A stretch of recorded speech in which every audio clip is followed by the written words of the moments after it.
هو خیر مما یجمعون، اور یہ اس سب سے بہتر ہے جو مال دنیا تم جمع کرتے ہو۔ اللہ کے فضل اور رحمت کی آمد پہ خوشی منانا، یہ اس سب مال و دولت دنیا سے بہتر ہے جو تم جمع کرتے ہو۔ اب اللہ رب العزت نے قرآن پاک میں ارشاد فرمایا کہ جب تمہارے اوپر اللہ کا فضل اور اس کی رحمت ہو جائے، دو چیزیں، تو چاہیے کہ فَلْيَفْرَحُوا، بس تمہیں چاہیے کہ تم خوشیاں مناؤ۔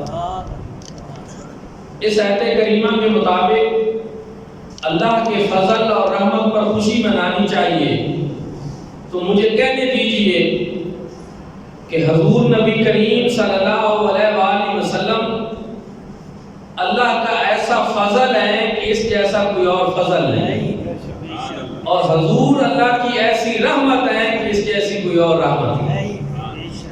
اس لیے کسی اور فضل اور رحمت پہ تو خوشی منانی چاہیے ہی چاہیے، لیکن حضور علیہ السلام جیسا کوئی اور اللہ کا نہ فضل ہمارے اوپر ہے نہ کوئی اور رحمت ہے، تو اس لیے ہمیں بدرجہ اولا حضور علیہ السلام کی آمد پہ خوشی منانی چاہیے۔ وہ ہمارے بعض دوست جو ہیں اس موقع پہ لوگوں کو کئی طرح سے جو ہے برگلاتے ہیں، میلاد کہاں لکھا ہے، کس نے منایا، کیا ہوا۔ اب ہم الحمدللہ چونکہ صرف خطابت ہی نہیں، تھوڑا بہت پڑھانے کا بھی سلسلہ ہے اور ایک طالب علمی کا سلسلہ ہے، کتابوں سے بھی واسطہ رہتا ہے۔ اصل چیز یہ ہے کہ امر، صیغہ امر، اس کا وجوب اس صیغہ امر کے ساتھ 13 چیزیں ثابت ہوتی ہیں۔ نور الانوار رسامی جو دیگر اصول فقہ کی کتابیں ہیں، شاشی میں بھی ہے یہ بات، تو کہ صیغہ امر کے ساتھ جب حکم ہو تو اس میں 13 چیزیں جو ہیں ان کا ثبوت ہوتا ہے۔ سب سے اعلیٰ درجہ جو ہے وہ وجوب کا ہوتا ہے کہ اس امر سے سب سے اعلیٰ طور پر اگر کوئی چیز ثابت ہو تو وہ بطور واجب ہوتی ہے، اور اس میں اور درجے بھی ہیں، التماس کا بھی ہے، دعا کا درجہ بھی بنتا ہے، اس میں مباح کا بھی بنتا ہے، اور مباح تب ہوتا ہے جب پہلے کوئی کام اللہ رب العزت نے منع کر رکھا ہو، پھر دوبارہ حکم دیا جائے کہ آپ اس کو کر لو۔ جیسا کہ جب بندہ احرام باندھ لیتا ہے تو اس پر شکار کرنا یہ حرام ہو جاتا ہے، لیکن جب احرام بندہ عمرہ کر کے کھول لیتا ہے تو رب تعالیٰ نے قرآن پاک میں ارشاد فرمایا اذا حللتم فاصطادوا، کہ جب تم احرام کھول چکے ہو تو اب تم شکار کر سکتے ہو۔ یعنی پہلے ایک چیز منع تھی، اب وہ کرنی تمہارے لیے مباح ہے۔ لیکن جس چیز کا امر، صیغہ امر سے جو آخری درجہ ہے وہ استحباب کا ہوتا ہے کہ کوئی کام زیادہ سے زیادہ یہ ہے کہ اگر کریں تو ثواب ملے گا، نہ کریں تو اس میں گناہ کوئی نہیں، یہ آخری درجہ ہے، آخری درجہ استحباب کا۔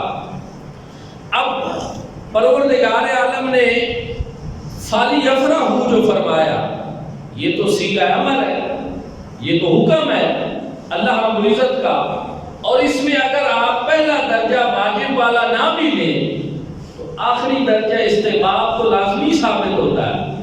حالانکہ ہمارے نزدیک تو حضور علیہ السلام کی اگر آمد پہ خوشی یہ نہیں بنتی تو پھر بنتی نہیں ہے، پھر خوشی خوشی کا مطلب ہی کوئی نہیں ہے۔ لیکن بہرحال اگر ہم ان دوستوں کی بات کر لیں جو اس موقع پر روکتے ہیں تو ہم ان سے یہ علمی طور پر ایک سوال پوچھتے ہیں بطور طالب علم کی حیثیت سے کہ پھر ہمیں بتاؤ کہ اگر صیغہ امر سے اعلیٰ چیز وجوب ثابت ہوتی ہے، آخری درجہ اس کا استحباب کا ہوتا ہے کہ مستحب کام ہے، اچھا کام ہے، کریں تو ضرور اجر ملے ملے گا، ثواب ملے گا، کرنا اچھا ہے، نہ کرنے پر کوئی گناہ نہیں۔ تو مجھے کہنے دیجئے کہ پھر اس کو بھی اگر ہم سامنے رکھ لیں اور آخری درجے پہ بھی چلے جائیں تو میلاد کی خوشیاں منانا یہ ویسے اجر و ثواب ضرور ہے، ان کے اوپر کسی قسم کا کوئی گناہ اور پریشانی نہیں۔ اس لیے اہل ایمان جو ہیں وہ اللہ رب العزت کے اس حکم کے مطابق کہ کل بفضل اللہ و برحمتہ فبذلک فلیفرحوا، اے بابو فرما دیجئے جب تم پر اللہ کا فضل ہو اور اس کی رحمت ہو تو بس تمہیں چاہیے کہ تم خوشیاں منائیں، مومنوں کو چاہیے کہ وہ خوشیاں منائیں۔ تو ہم مناتے ہیں خوشیاں اللہ کے فضل کے اوپر بھی اور اللہ کی رحمت کے اوپر۔ اور پھر کسی کو اگر یہ پریشانی بھی ہو کہ پتہ نہیں اللہ کا فضل اور رحمت حضور ہیں بھی صحیح کہ نہیں، تو اس کا فیصلہ بھی قرآن سے کرا دیتے ہیں، یہ بھی قرآن سے پوچھ لیتے ہیں۔ قرآن پاک بتا دے ہمیں تم کہ اللہ کی رحمت کیا اور اللہ کا فضل کیا ہے۔ تو قرآن پاک نے ارشاد فرمایا وَمَا أَرْسَلْنَاكَ إِلَّا رَحْمَةً لِّلْعَالَمِينَ، اے بابو ہم نے آپ کو نہیں بھیجا مگر تمام جانوں کے لیے رحمت کرنا۔ عالمین کے لیے رحمت حضور کی ذات ہے، قرآن نے بتایا، قرآن کا یہ فیصلہ ہے کہ حضور صرف رحمت نہیں رحمت للعالمین ہے، اللہ کے سوا کائنات میں جو کچھ ہے حضور اس کے لیے رحمت۔ اور اگر فضل کی بات ہے وہ بھی قرآن فیصلہ کرتا ہے وَبَشِّرِ الْمُؤْمِنِينَ بِأَنَّ لَهُم مِّنَ اللَّهِ فَضْلًا كَبِيرًا، اے حبیب آپ مومنوں کو خوشخبری سنائیں، آپ کی آمد ان کے لیے اللہ کا صرف فضل نہیں فضل کبیر ہے، بہت بڑا فضل ہے اللہ۔ تو قرآن نے یہ فیصلہ دیا کہ اللہ کا فضل بھی حضور کی ذات ہے، اللہ کی رحمت بھی حضور کی ذات ہے۔ اور پھر قرآن کہتا ہے جب اللہ کا فضل اور رحمت ہو جائے تو بس تمہیں چاہیے کہ تم خوشیاں مناؤ۔ تو الحمدللہ جو اہل ایمان ہے جب ربیع الاول کا مہینہ آتا ہے، اللہ کی رحمت اور اللہ کے فضل کی آمد کا مہینہ آتا ہے تو اہل ایمان دل کھول کر خوشیاں مناتے ہیں۔ اب خوشی منانے میں ہر وہ طریقہ جو شرعاً جائز ہے وہ کیا جا سکتا ہے۔ خوشی کا ہر وہ طریقہ جس میں شریعت میں کوئی چیز ممنوع نہ ہو، شرعاً منع نہ ہو، وہ کر سکتے ہیں۔ کیونکہ یہ بات اس لیے ہے کہ بعض چیزیں ایسی ہیں جن میں شریعت نے پابندی لگا رکھی ہے، لوگ شادی بیاہ پہ خوشی کے وقت وہ ایسے فضول کام بھی کرتے ہیں، تو ایسا تو کوئی کام نہیں کرنا چاہیے، یہ بات تو ٹھیک ہے، لیکن ہر وہ کام جو شرعاً جائز ہے لیکن بطور خوشی کیا جا سکتا ہے، اس موقع پر کیا جا سکتا ہے۔ حضور کے میلاد کے جھنڈے لگانا، جنگیاں لگانا، بینر لگانا، محافل میلاد کرنا، روزہ رکھنا، مجلس محفل بنانا، جلوس نکالنا، یہ سارے وہ امور ہیں جو شریعت مطالعہ سے ثابت شدہ، سب کی اصل قرآن و سنت میں کہیں نہ کہیں موجود ہے۔ حضور نبی کریم صلی اللہ علیہ وآلہ وسلم ہر سوموار کو روزہ رکھتے ہیں۔ صحابہ کرام نے عرض کی یا رسول اللہ آپ ہر سوموار کو روزہ کیوں رکھتے ہیں؟ آپ نے ارشاد فرمایا فیہ ولدت وفیہ انزل علیہ، کہ اسی دن میں پیدا ہوا اور اسی دن میرے اوپر وحی ہوئی تو میں اللہ کے شکر کے طور پر ہر سوموار کو روزہ رکھتا ہوں۔ حضور تو اپنے آنے کی خوشی اور میلاد کی خوشی ہر سوموار کو منائیں، اور اگر ہم سال میں ایک دفعہ بھی منا دیں تو یار لوگوں کو پریشانی ہو جاتی ہے۔ یہاں میں وہ نواب صدیق حسن بھوپالی صاحب کا بھی ایک ریفرنس کوٹ کرنا چاہتا ہوں۔ مسئلہ اہل حدیث کے ایک بزرگ عالم دین وفات پا چکے ہیں نواب صدیق حسن خان بھوپالی، ان کا بڑا مقام اور مرتبہ ہے مسئلہ اہل حدیث میں۔ تو انہوں نے کہا کہ حضور نبی کریم صلی اللہ علیہ وآلہ وسلم کی آمد کی خوشی منانی چاہیے، میلاد منانا چاہیے، لیکن اس پہ ایک اعتراض کیا جاتا ہے کہ جی 12 کا دن اگر خاص کیا جائے تو دن کا تعین کرنا یہ شرع میں جائز نہیں کسی انسان کے لیے، شریعت میں دن تو وہ ہے جو اللہ نے مقرر کر دی ہیں، تو اس لیے یہ مسئلہ بنتا ہے۔ تو اس نے کہا پھر اس کا ایک حل ہے، اس نے کہا اس کا ایک حل ہے کہ پھر صرف 12 کے دن کو نہ منایا جائے، پھر سال کے سارے دنوں میں میلاد منایا جائے، سال کے ہر دن حضور کی آمد کی خوشی کرنی چاہیے، ہر دن میلاد منانا چاہیے۔ ہمیں بھی یہ بات بڑی پسند آئی کہ اگر کسی کو یہ مسئلہ ہے کہ صرف 12 کو میلاد جائز ہم سمجھتے ہیں اور باقی نہیں سمجھتے تو پھر ہم تو وہ ہیں جو سال کے سارے دنوں میں میلاد مناتے ہیں. بیٹا ہمارا پیدا ہو تو ہم اس کے عقیقے پہ بھی محفل میلاد رکھ دیتے ہیں, ہم خوشی مناتے ہیں. ہمیں کوئی اور خوشی ہو تو ہم بھی محفل میلاد گھروں میں سجا دیتے ہیں. نیا مکان ہم بنا لیں تو ہم پھر بھی محفل میلاد رکھ دیتے ہیں. 12ویں کے دن کا انتظار بھی نہیں کرتے, اگرچہ 12ویں کے دن محفل میلاد منانا ہمارے نزدیک زیادہ بہتر ہے. اور اس کی بھی ایک وجہ ہے, کیوں؟ اس لیے کہ وہ لمحات اور وہ گھڑیاں جن میں حضور نبی کریم صلی اللہ علیہ وآلہ وسلم کی آمد ہوئی, وہ گھڑیاں اتنی برکت والی ہیں کہ حضور علیہ السلام کی ولادت تو صرف ایک سوموار کو ہوئی, لیکن جب بھی وہ سوموار آتا تھا تو حضور پھر روزہ رکھ دیا. حضور علیہ السلام مدینہ طیبہ میں جب ہجرت کر کے تشریف لے گئے تو وہاں یہودی بھی تھے. مکہ میں صرف مشرکین سے واسطہ تھا, مدینہ میں ایک پارٹی اور بھی تھی یہودی, جن کو بعد میں خیبر اور بعد میں وہاں سے نکال دیا گیا. تو وہ یہودی جو تھے وہ ہر 10 محرم کا روزہ رکھتے تھے, یوم عاشورہ. حضور علیہ السلام نے ان سے پوچھا, یہودیوں یہ تم 10 محرم کا روزہ کیوں رکھتے ہو؟ انہوں نے کہا کہ ہم اس وجہ سے رکھتے ہیں کہ اس دن ہمارے حضرت موسیٰ علیہ السلام پیدا ہوئے تھے اور اسی دن ان کو فرعون کے ظلم سے نجات ملی تھی. حضور علیہ السلام نے جب یہ سنا تو آپ نے صحابہ کرام کو فرمایا کہ صحابہ میرے غلاموں سنو, نحنو احقو بموسیٰ منکم, کہ ہم موسیٰ علیہ السلام کے ان سے زیادہ قریبی ہیں, ان سے ہمارا زیادہ تعلق ہے, کیونکہ یہ یہودی تو اب ان کی تعلیمات سے ہٹے ہوئے ہیں. یہ ان کی پیدائش کا اگر روزہ رکھ کر خوشی مناتے ہیں تو پھر ہمیں بھی یہ زیادہ حق حاصل ہے کہ ہم بھی یوم عاشورہ کا روزہ رکھا کریں. ہاں اگر فرق کرنا ہے ان سے کہ ان آپس میں مشابہت نہ ہو تو پھر یہ ایک دن کی خوشی مناتے ہیں, تم 2 دن کا روزہ رکھو. نامی یا 10ویں کا رکھ لیا کرو یا 10ویں اور 11ویں کا رکھ لیا, لیکن رکھا ضرور کرو تاکہ مشابہت ان سے نہ ہو. اب دیکھیں نا, ایک عذر بھی بن سکتا تھا مشابہت والا. حضور علیہ السلام نے فرمایا نہیں, ہم اس عذر کو دور کریں گے لیکن خوشی ضرور منائیں گے. اب میں آپ سب سے پوچھتا ہوں, اچھا یہ بتائیں کہ حضرت موسیٰ علیہ السلام کیا ہر عاشورہ کو پیدا ہوتے تھے؟ ان کی پیدائش تو ایک عاشورہ میں ہوئی, لیکن یہودی بھی روزہ رکھتے تھے. حضور علیہ السلام نے فرمایا ہمارا زیادہ حق ہے کہ ہم ان کی ولادت کی خوشی منائیں, ہر عاشورہ کو تم بھی روزہ رکھا کرو. وہ ایک دن رکھتے ہیں تو ان سے مشابہت سے بچنے کے لیے 2 دن رکھا کرو. اگر حضرت موسیٰ علیہ السلام کی پیدائش کی خوشی حضور منائیں اور وہ روزہ رکھیں اور ایک دن نہیں 2 دن کی خوشی منا لیں تو پھر حضور علیہ السلام تو وہ ہستی پاک ہیں جو جناب موسیٰ کے بھی سردار, جو امام الانبیاء ہیں. حضور علیہ السلام کی آمد کی خوشی تو پھر اور زیادہ منانی چاہیے, پھر اس کا اور زیادہ اہتمام کرنا چاہیے. ہاں اگر کوئی اسی طرح کا عذر ایسا پیدا ہو رہا ہو جس کی وجہ سے بعض لوگ کو اعتراض کر دیتے ہیں کہ یہ چیز غیر شرعی ہے, اس رکاوٹ کو دور کرنا چاہیے, نہ کہ یہ کہ سرے سے آپ خوشی نہ منائیں. حضور علیہ السلام نے جو مشابہت کی ایک رکاوٹ تھی اس کو دور کیا. یہ نہیں فرمایا کہ ہم نے خوشی نہیں منانی, فرمایا خوشی تو ہم ضرور منائیں گے. وہ ایک دن کا روزہ رکھتے ہیں تو تم 2 دن کا روزہ رکھو.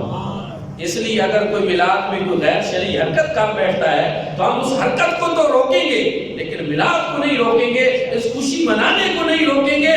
کیوں؟ اس لیے کہ حضور علیہ السلام کی آمد کی خوشیاں منانا یہ ایسا کام ہے جس پہ اللہ بھی خوش ہوتا ہے اور اس کے رسول بھی خوش ہوتا ہے. اور یہ وہ چیز ہے جس کا حکم اللہ رب العزت نے ہمیں قرآن میں ارشاد فرمایا, فَبِذَلِكَ فَلْيَفْرَحُوا, جب تمہارے اوپر اللہ کا رحمت اور اس کی فضل ہو جائے تو پھر تمہیں چاہیے کہ تم خوشیاں مناؤ. حضور ضیاء رحمۃ اللہ تعالی علیہ نے ضیاء النبی شریف میں لکھا کہ ہر وہ عمل جس کو آپ شرم جائز سمجھتے ہیں اور خوشی کے اظہار کا طریقہ سمجھتے ہیں. اپنے اپنے علاقوں میں خوشی منانے کے اپنے اپنے طریقے اور رسم و رواج بھی ہوتے ہیں. یمن والے اپنے انداز سے جلوس نکالتے ہیں, سوڈان والے اپنے انداز سے نکالتے ہیں. اب تو سعودی حکومت نے بھی 2 دن کی چھٹی کر دی ہے اور وہاں عاشقان مصطفیٰ ہر سال 12 ربیع الاول کو مدینہ شریف حاضر ہوتے ہیں.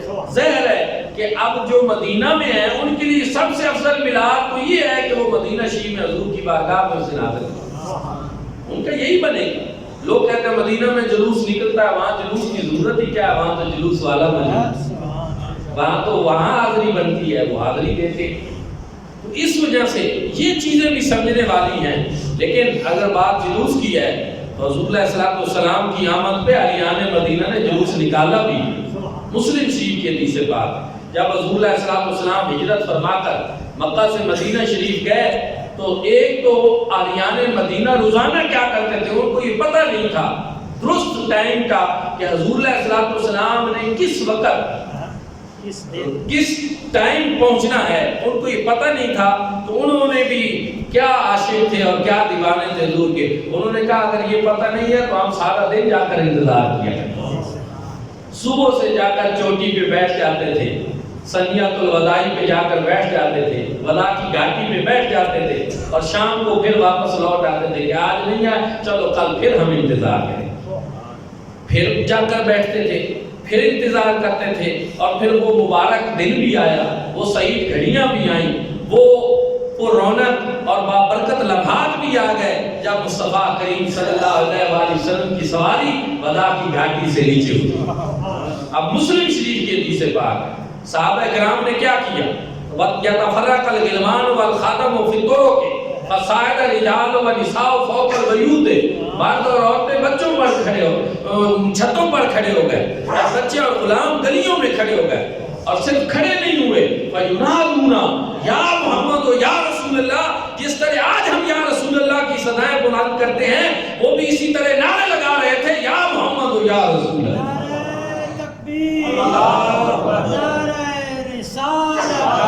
جشن عید میلاد النبی صدائیں لگا رہے تھے، جلوس نکالے ہوئے، مرد اور عورتیں چھتوں پر چڑھے ہوئے، بچے اور غلام گلیوں میں کھڑے ہیں. اور بنو نجار کی بچیوں نے تو پھر کمال کر دی، چھوٹی چھوٹی بچیاں ہاتھوں میں تف لیے ہوئے ہیں اور پڑھ رہی ہیں طلع البدر علینا من ثنیات الوداع. یہ ودا کی گھاٹی سے ہمیں تو یوں لگتا ہے جیسے ہمارے اوپر چودھری کا چاند طلوع ہوا.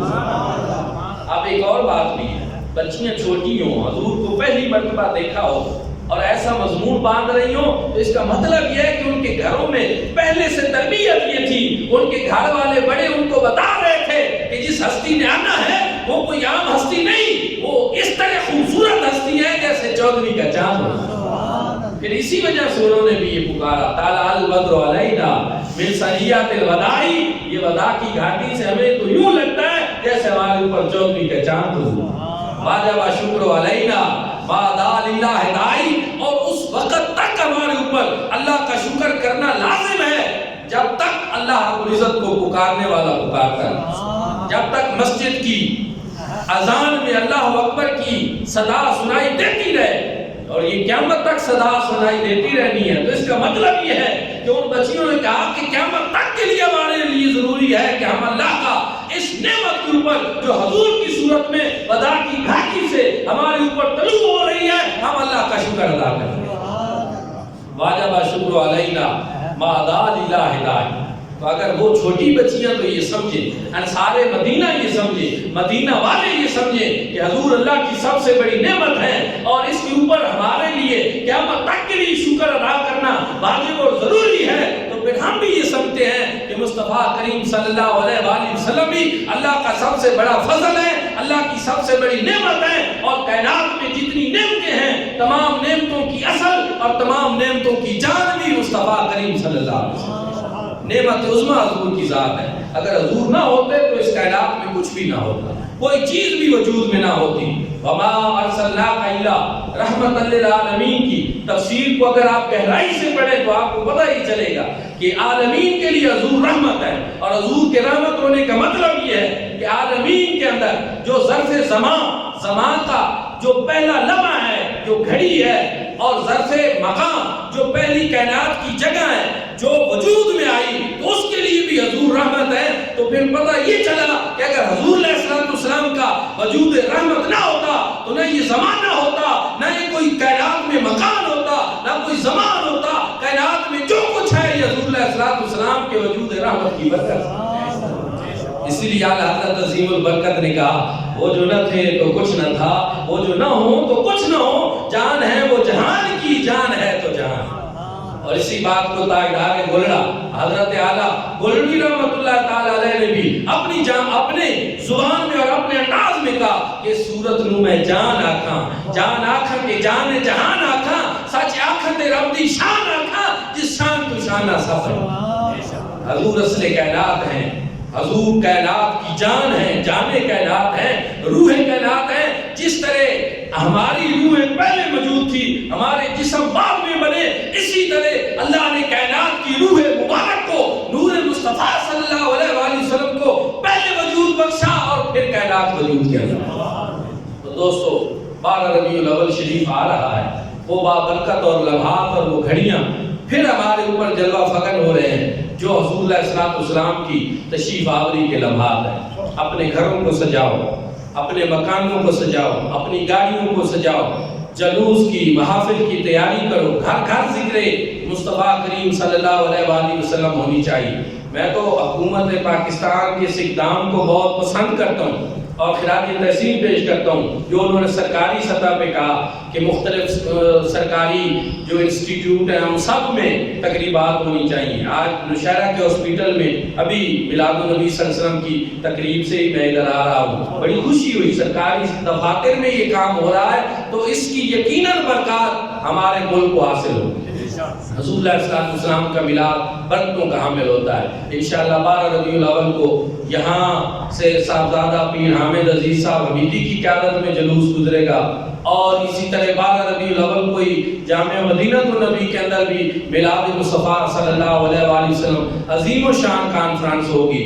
شرکت فرمائیں۔ میلاد کے لیے یہ نہیں ہوتا کہ کہاں شرکت کرنی ہے، میں کہتا ہوں جس گلی میں میلاد ہو رہا ہے اسی میں شرکت کر، جہاں پروگرام ہو رہا ہے، چونکہ میلاد حضور کا ہے، جو بھی منا رہا ہے جہاں بھی منا رہا ہے اس خوشی میں آپ بھی شامل ہو، اس خوشی کا آپ حصہ بن جائیں، حضور کی آمد کی خوشیاں منائیں۔ اور الحمدللہ اہل سنت تو سارے میلاد منانے والے ہیں اور ہم تو یہ سمجھتے ہیں کہ درود و سلام کی بہاریں ہونی چاہیے، کیونکہ جب سے ہم نے درود کا سلسلہ شروع کیا الحمدللہ ملک سے برود کا سلسلہ ختم ہوا۔ اب اس ملک میں درود والوں کے سلسلے چل رہے ہیں اور چلتے رہیں گے۔ اللہ رب العزت ہم سب کو عمل کی توفیق عطا فرمائے۔ آخر دعوانا الحمدللہ۔